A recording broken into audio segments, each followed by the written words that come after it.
Ya dampaknya yang jelas di dermaga sendiri tidak ada kegiatan bongkar muat. Buruh, teman-teman buruh, ini ada kalau tidak salah ada 83 buruh plus keluarganya. Nah itu eh, tidak ada kegiatan sama sekali selama 1 minggu ini.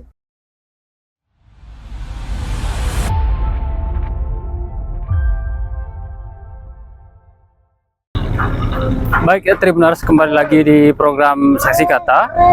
Dan saat ini kita sedang berada di atas kapal di Pelabuhan Sungai Kunjang, yang mana seperti yang kita ketahui sudah berjalan 1 minggu.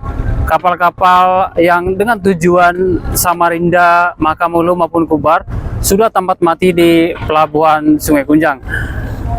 Ini karena ada perubahan regulasi terkait dengan pengaturan BBM subsidi, yang mana saat ini BPH Migas belum mengeluarkan surat rekomendasi bagi pengusaha kapal ataupun bagi pemerintah daerah, yaitu Dinas Perhubungan Kota Samarinda, untuk mengeluarkan aturan terkait dengan BBM subsidi yang akan diperoleh oleh pengusaha kapal ini sendiri. Nah, saat ini kita berada di atas kapal untuk mengetahui seperti apa sih suasana dan apa sih menjadi persoalan terkait dengan mogoknya kapal dengan tujuan Samarinda, Mahulu maupun Kubar ini. Untuk mengetahui informasi lebih lengkapnya, mari kita menggali informasi, mewawancarai dengan para pengusaha kapal di Pelabuhan Sungai Kunjang. Ikuti acara selanjutnya. Kapal Sungai Mahakam pengangkut barang dan penumpang yang melayani rute Samarinda sampai Kutai Kartanegara, Kutai Barat sampai Mahakam Ulu masih mogok alias belum bisa beroperasi karena menunggu kepastian pasokan BBM subsidi. Matahari di tepian dermaga Sungai Kunjang, Kota Samarinda, Kalimantan Timur pada Senin, 2 Februari 2026, terasa lebih membakar dari biasanya. Namun, bukan teriknya siang yang membuat suasana gerah, melainkan keheningan mesin-mesin kapal yang biasanya menderu.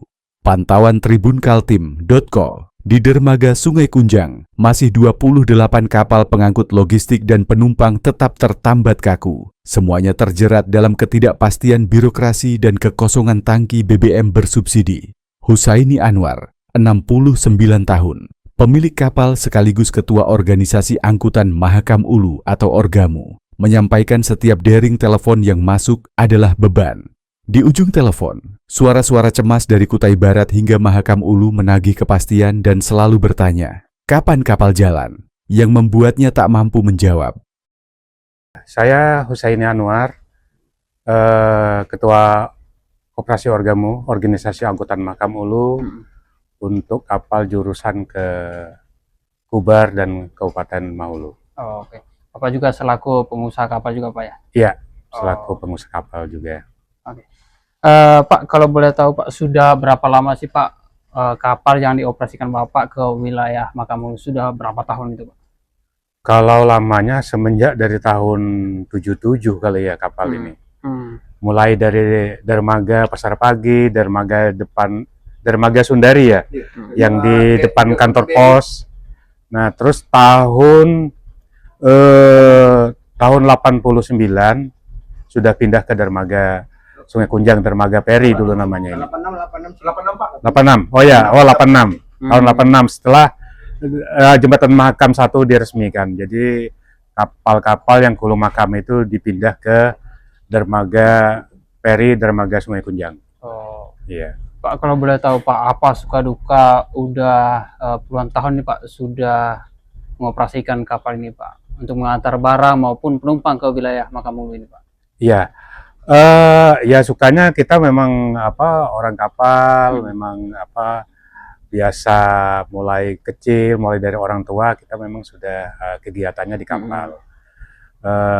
Jadi sukanya kita ya saling komunikasi dengan masyarakat Hulu, baik pun dari Kabupaten Kutai Barat maupun dari Kabupaten Mahulu. Oh. Iya. Terus kegiatan kita membawa penumpang, membawakan barang untuk masyarakat di Hulu Mahakam.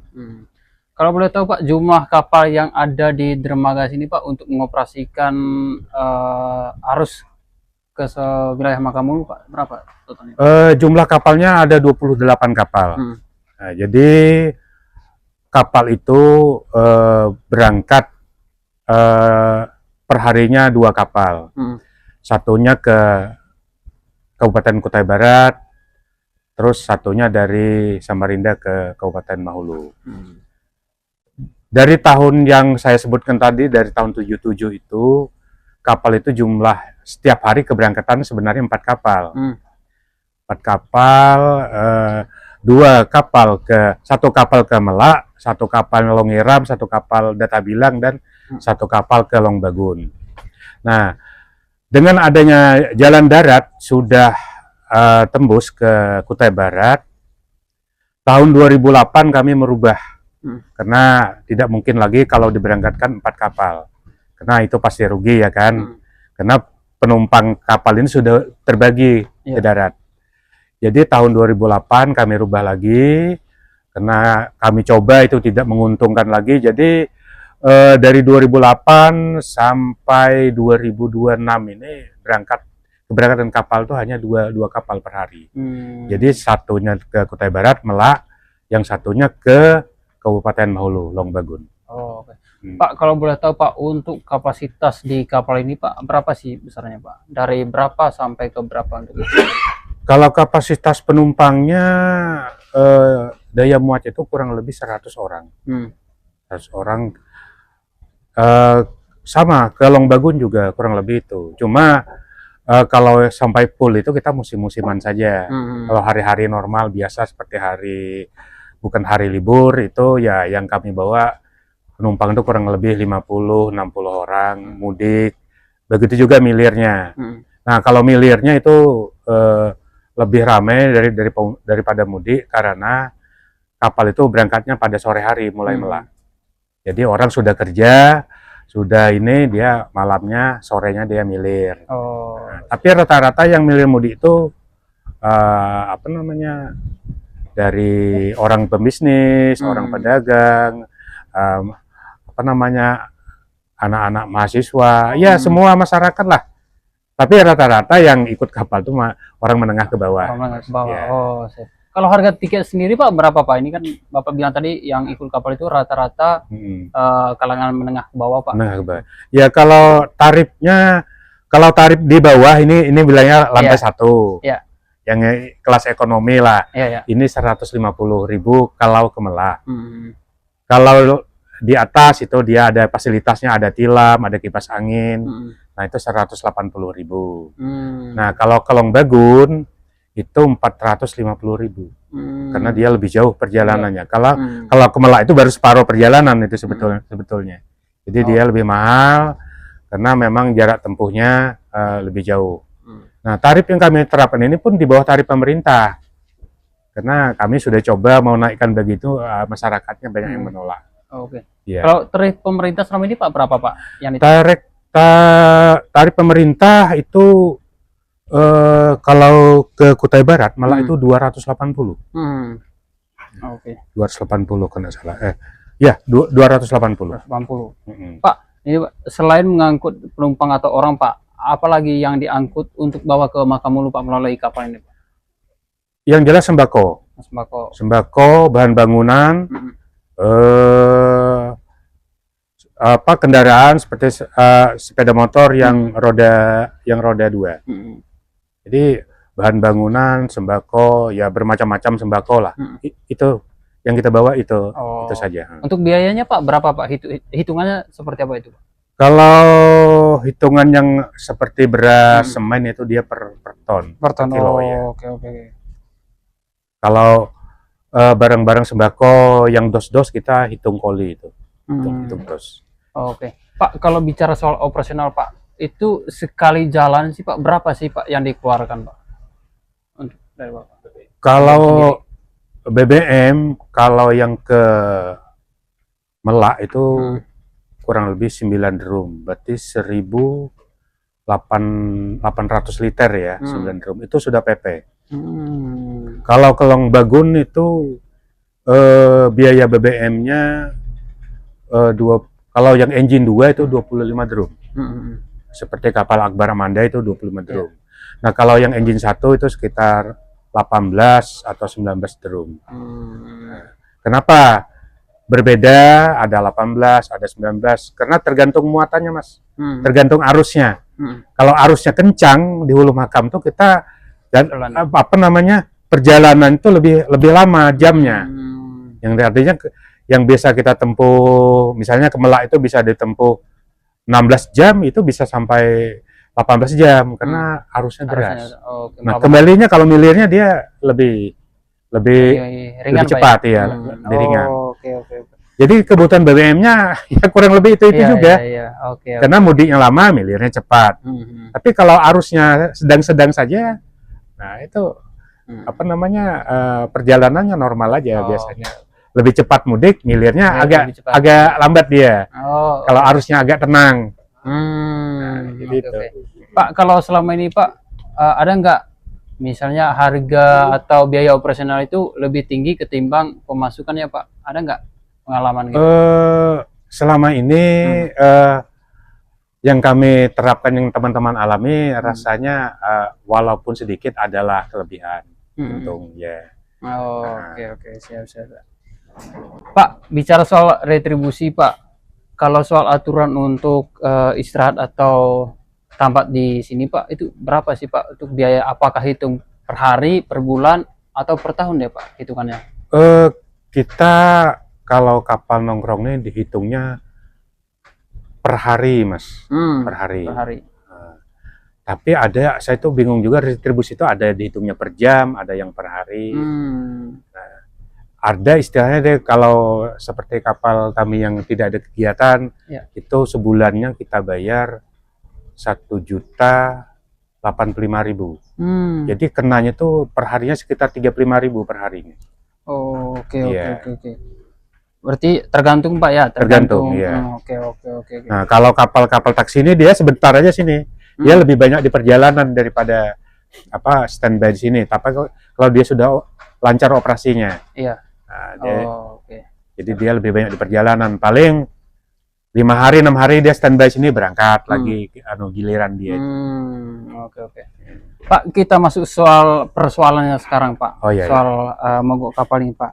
Ini mogok ini bisa disampaikan, ini kenapa ini bisa terjadi, dan mogok ini sejak kapan sih Pak mulai dilakukan? Mogok ini kita lakukan mulai hari Minggu ya. Hari Minggu itu tanggal berapa saya lupa, minggu yang lalu.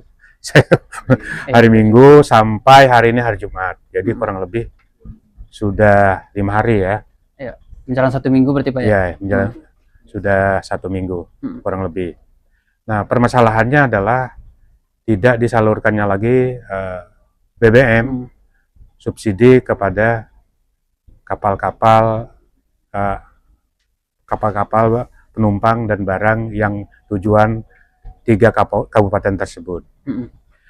Karena ada perubahan, dulu kita untuk pengurusan rekomendasi BBM itu cukup ke Dinas Perhubungan Kota Samarinda saja. Nah, jadi mulai dari awal tahun 2026 itu harus melalui BPH Migas. Melalui permohonannya itu dari tadinya kita diarahkan ke Pelra.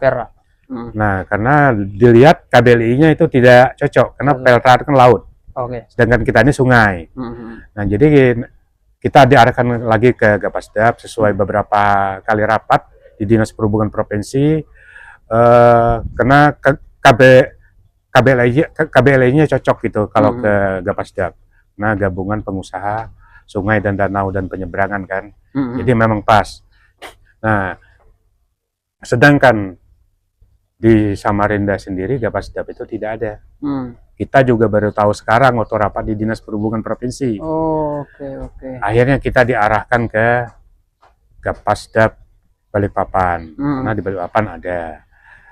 Saya juga sempat juga ketemu dengan Pak pengurus dari Gapasdap Balikpapan, Pak Hajiudin. Jadi beliau menyarankan di Samarinda harus dibentuk Gapasdap sendiri, cabang DPC ya. DPC ya, karena kalau DPP-nya di pusat. Saya juga belum kenal dengan orang pusatnya nih, Iya, iya. karena baru beberapa hari, jadi kenal DPC yang di Balikpapan saja. Oke. Jadi karena aturan yang baru ini kita harus melalui Gapasdap, baru dari Gapasdap baru ditembuskan ke BPH Migas. Begitu aturannya yang sekarang. Pak, bicara soal aturan tadi, soal pengalihan pengurusan untuk mendapatkan BBM subsidi ini, Pak. Apakah pemerintah sudah melakukan sosialisasi sebelumnya atau seperti apa, Pak? Atau tiba-tiba para pengusaha ini kok mendapatkan aturan seperti ini? Iya. Memang itu ada dikasih tahu, tapi secara lisan saja. Oke. Nah, secara lisan, kita tidak pernah diberi secara surat pemberitahuan kepada pengurus Orgamu atau kepada anggota Orgamu. Memang anunya itu semenjak bulan November itu sudah ada pemberitahuan dari BPH Migas, tapi sampainya ke kita baru tanggal 16 Januari 2026. Setelah mau berakhirnya rekomendasi BBM tanggal 21 Januari 2026. Jadi karena saya dengar informasi hanya komunikasi intern itu antara Dinas Perhubungan Kota dengan BPH Migas. Komunikasinya itu akhirnya ke kita tuh sangat terlambat sekali pemberitahuannya. Oke, Pak. Pak, sudah berapa lama, Pak, atau sudah melakukan pertemuan apa saja yang sudah dilakukan untuk mencari solusi persoalan ini, Pak? Waktu itu tanggal 17 karena saya komunikasi dengan Dinas Perhubungan Kota Samarinda bahwa akan berakhir rekomendasi tanggal 21.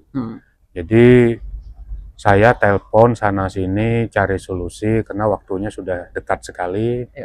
Akhirnya menemui jalan buntu. Kami bersuratlah ke Dinas Perhubungan Provinsi tanggal 19. Terus ditindaklanjuti oleh Dinas Perhubungan Provinsi. Diadakan rapat, diundang Dinas Perhubungan Kota, Dinas Perhubungan Provinsi yang mengundang kita.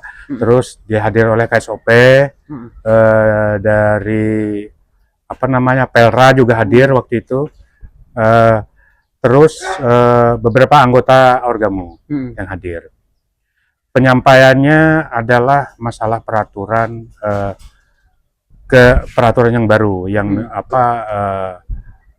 permen yang baru ya, yang di BPH Migas. Jadi perubahan-perubahan itulah yang mereka sampaikan dengan kita.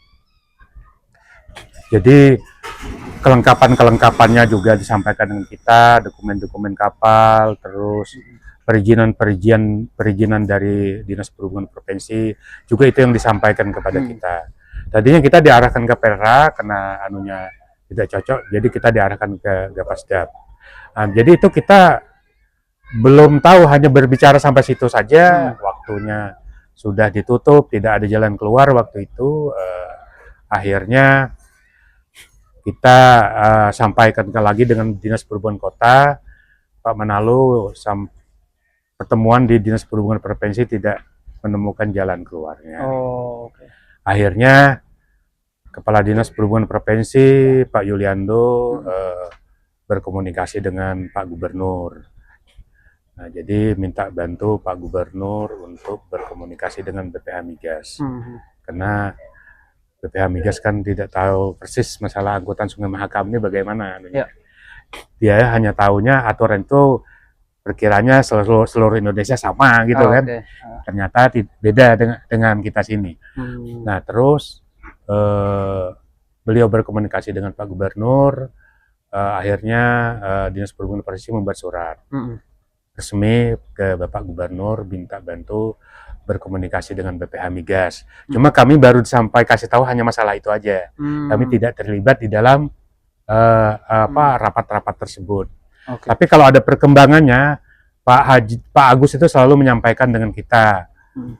Pak Agus itu orang Dinas Perhubungan Provinsi Kalimantan Timur. Jadi surat sudah kami kirim Pak, bilangnya ke gubernur, dan gubernur juga sudah menyurati BPH Migas. Itu aja yang apa yang beliau sampaikan. Terus ada perkembangannya itu yang beliau sampaikan. Oke. Jadi sampai hari ini, mulai kemarin kami disuruh melengkapi dokumen-dokumennya. Dokumen-dokumen pendukung, dokumennya itu dari kapal. Ternyata dokumen-dokumen itu teman-teman ada yang belum ngurus, ada yang masa berlakunya habis. Nah itulah yang hari ini tadi ada pertemuan lagi. Nah, jadi untuk mendukung, gubernur sudah bersurat, cuma beritanya nih dari BPH Migas belum menyurati Dinas Perhubungan Kota Samarinda yang ditunjuk untuk mengeluarkan rekomendasi BBM tersebut. Oke. Kalau respon dari pemerintah, khususnya pemerintah daerah, yaitu Gubernur Kaltim, Pak, apa respon yang didapat dari para pengusaha kapal saat ini? Ya, yang respon yang kita dapat bahwa beliau sudah berkomunikasi ke BPH Migas. Artinya secara komunikasi itu disampaikan ke petinggi-petinggi BPH Migas itu sudah oke semua, sudah tinggal surat aja lagi yang menyusul. Nah, ternyata beliau juga sudah berkirim surat. Saya dapat tembusannya juga, informasikannya tanggal 26 itu beliau sudah berkirim surat ke BPH Migas. Nah, jadi dari BPH Migas ini saja sampai hari ini kita belum dapat informasi ya. Apakah sudah ada bersurat ke Dinas Perhubungan Kota apa belum? Itu saja. Oke. Pak, bicara soal dampak kita ini, Pak. Ini kan sudah seminggu ini nggak jalan ini. Ya. Apa aja sih Pak dampak terkait dengan tidak adanya aktivitas ini, Pak? Di sektor apa aja, Pak? Oh ya. Ya, dampaknya yang jelas di dermaga sendiri tidak ada kegiatan bongkar muat. Buruh, teman-teman buruh, ini ada kalau tidak salah ada 83 buruh plus keluarganya. Nah itu tidak ada kegiatan sama sekali selama 1 minggu ini. Terus ABK kapal, ABK kapal itu kan per kapal itu ada 7 orang, ada 6 orang, kali aja 28 kapal ya hampir 200 orang ya, yang tidak ada kegiatan lagi sampai hari ini. Begitu juga buruh di Tenggarong, bongkar muat kan ada, kita bongkar muat penumpang di Tenggarong itu di dermaga itu namanya Aji Imbut. Di situ menurunkan barang, menaikkan sepeda motor, menurunkan sepeda motor, terus ada pedagang asongan di situ yang mencari nafkah di dermaga. Ya itu terhenti semua. Dengan adanya kapal terhenti ya mereka secara otomatis juga tidak ada kegiatan. Jadi sama di Kabupaten Kutai Barat juga begitu. Saya ABK kapal kan selalu komunikasi dengan buruh-buruh di sana, mobil-mobil di sana, mobil yang mengangkut barang kan itu tidak ada angkutan. Dari dermaga masuk mobil baru ke toko. Jadi semua terhenti. Jadi semua pada ngeluh. Jadi informasi yang kita dapat seperti itu. Sama dengan Kabupaten Mahulu. Kabupaten Mahulu tuh dari kapal masukkan ke longboat, bawa lagi karena kapal itu batasnya long bagun saja. Di atas long bagun itu sudah mereka pakai speed, pakai longboat untuk membawa barang. Jadi terhenti juga, tidak ada kegiatan sama sekali. Oke. Karena melalui jeram-jeram itu kan harus pakai longboat itu. Jadi itu pada ngeluh. Pokoknya dampaknya sudah luar biasa. Baru 5 hari ini sudah luar biasa dampaknya. Terus ini kan nggak ada pengiriman barang, Pak. Yang jelas barang-barang yang di wilayah Mahakam Hulu sudah mulai berkurang, Pak. Iya. Apakah ada peningkatan harga, Pak, di sana, Pak? Oh iya, itu jelas. Waktu mendengar kita tidak jalan aja barangnya sudah naik. Kita dapat informasi dari sana. Beras yang kita dengar informasi dari teman-teman Mahakam Hulu, Long Bagun itu harganya sudah melonjak. Bukan hanya beras, semua sembako sebetulnya, semua barang, semua kebutuhan barang makanan itu harganya sudah tinggi sekali sampai hari ini.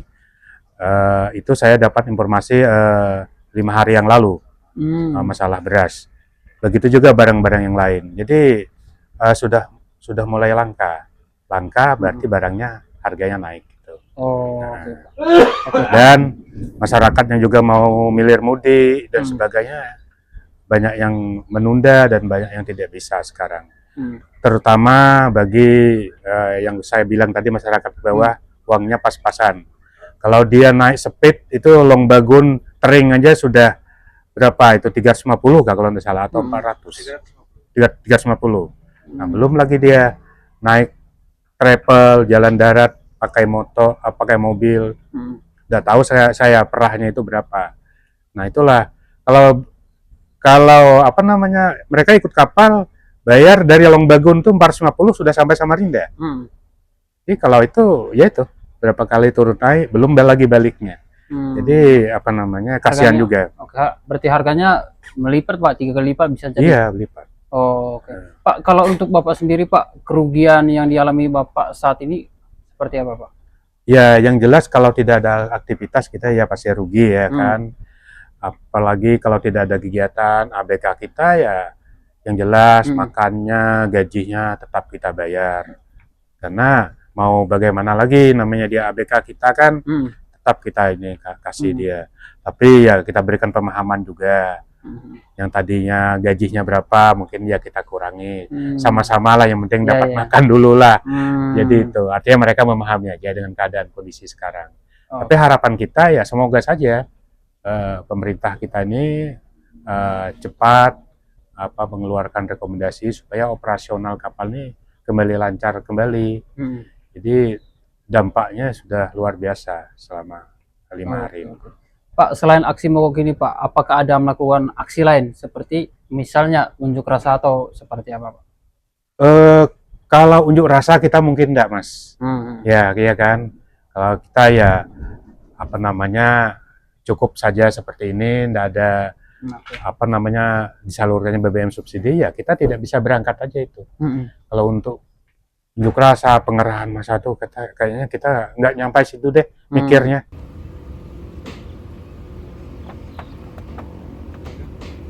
Pak, selain mogok Pak, apa yang mau dilakukan ke depan ini Pak? Jika bila ini terus terjadi nih Pak?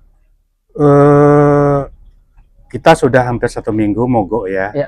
Artinya ini selama ini kami intens saja komunikasi dengan pemerintah, terutama pemerintah Dinas Perhubungan Kota dan Provinsi. Harapan kami ya beliau bisa mencarikan jalan keluarnya. Dan ternyata Pak Gubernur kita juga sudah bersurat ke BPH Migas. Dan ini sudah hampir 1 minggu. Mudah-mudahan ini tidak terlalu lama. Kalau terlalu lama ya ini mengakibatkan besar sekali dampaknya, terutama kepada buruh yang ada di Samarinda, di Sungai Kunjang, ABK kapal juga banyak, karena setiap kapal itu ABK-nya ada 7-8 orang, kali 28 kapal 200 orang lebih, belum lagi keluarganya. Begitu juga buruh yang ada di Kukar, di Dermaga Aji Imbut, terus buruh di Kutai Barat, di Melak, plus mobil-mobil barangnya mengangkat barang dari kapal ke mobil, di situ juga ada buruh-buruh. Begitu juga di Kabupaten Mahulu, sama. Ada barang yang harus diangkat ke Longpahangai, Longapari menggunakan longboat. Sekarang mereka juga terhenti, tidak ada kegiatan.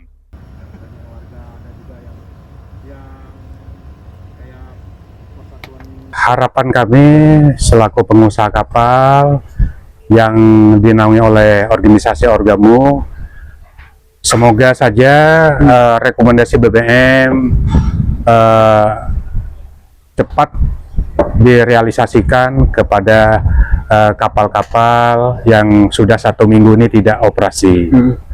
Semoga kegiatan perekonomian baik pun di dermaga Sungai Kunjang, dermaga Kabupaten Kutai Kartanegara, Kutai Barat dan Kabupaten Hulu itu berjalan kembali seperti biasa. Karena sudah 1 minggu ini terhenti, pengaruhnya banyak sekali. Barang pada naik harganya, baik pun barang sembako maupun barang-barang yang lain itu sudah luar biasa, sudah harganya sudah melonjak. Apalagi ini mau mendekati bulan puasa, kebutuhan sembako dan yang lainnya di hulu makam itu sangat diperlukan sekali. Jadi semoga saja harapan kami jangan sampai terlalu lama hal-hal seperti ini. karena bukan barang saja yang ini, penumpang juga sangat mengharapkan kehadiran kapal anggota-anggota Orgamo ini beroperasi kembali, karena di Hulu Mahakam itu banyak kampung dan rumah orang di pinggir sungai. Jadi tidak semua jalan darat yang bisa menjangkau rumah-rumah masyarakat di Hulu Mahakam. Jadi kehadiran kapal ini masih primadona lah, kapal ini masih dibanggakan, masih diharapkan masyarakat Hulu Mahakam. Jadi mudah-mudahan Kepala Dinas Perhubungan Kota, Provinsi, Dinas Perhubungan, Kementerian dari pusat, Bapak Gubernur kita juga yang selama ini membantu kita menyampaikan keluh kesah kita kepada BPH Migas. Mudah-mudahan Presiden kita juga mendengar. Ada pengecualian. Sungai Mahakam ini ada pengecualian. Seharusnya aturannya itu tidak mengikuti daerah-daerah lain, karena transportasinya sangat berbeda dengan daerah lain. Jadi mudah-mudahan Bapak Presiden kita memberikan jalan keluar yang lebih baik dan lebih nyaman lah kepada pengusaha-pengusaha Kaltim ini.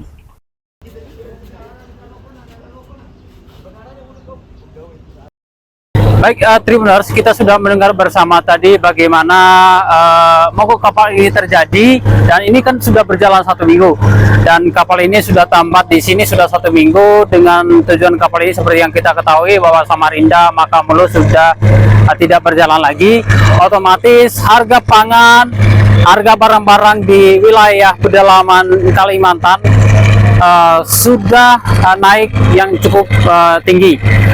Dan harapan dari para pengusaha kapal ini tentu persoalan polemik terkait dengan BBM subsidi ini agar segera selesai oleh pemerintah ataupun BPH Migas, karena ini sangat dampaknya cukup luas, baik terhadap para buruh di sini, para pengusaha kapal, tentu bagi masyarakat kita yang berada di wilayah Hulu Kalimantan.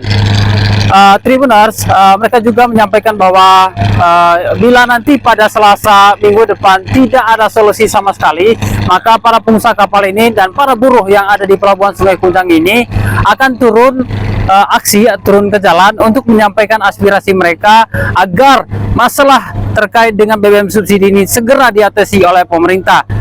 Begitu. Baik, Tribuners, itu tadi hal-hal yang disampaikan oleh para buruh kapal maupun para pengusaha kapal yang ada di wilayah Sungai Kunjang, Kota Samarinda, Kalimantan Timur ini, agar masalah ini cepat selesai.